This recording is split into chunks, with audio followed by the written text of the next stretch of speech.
আমরা যদি বিচ্ছিন্ন হই, একে অপরের যদি মারামারি করি, একজন যদি আরেকজনের কাফের ফতোয়া দেয়, আমাদের কি ক্ষতি? এক নাম্বার ক্ষতি হচ্ছে আমরা যদি বিচ্ছিন্ন হই, আমাদের শক্তি কমে যাবে, আমাদের পাওয়ার আমরা হারাবো। আমাদের কি হারাবো?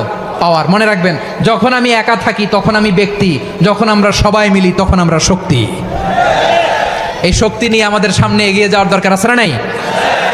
তাহলে আমরা যদি নিজেরা বিরোধে লিপ্ত হই, আমাদের ক্ষমতা, পাওয়ার ছুটে যাবে। আমরা এই পাওয়ার হারাতে চাই না, ঠিক কিনা বলেন? রব্বুল আলামিন ঠিক তাই বললেন।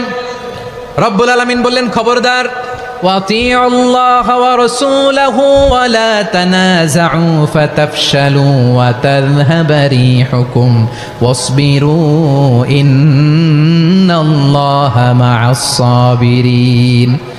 আল্লাহর আনুগত্য করো, নবীর আনুগত্য করো, কিন্তু খবরদার নিজেরা বিরোধে লিপ্ত হয়ো না, নিজেরা মারামারি করো না, তাহলে তোমাদের শক্তি কমায় দিবে কে?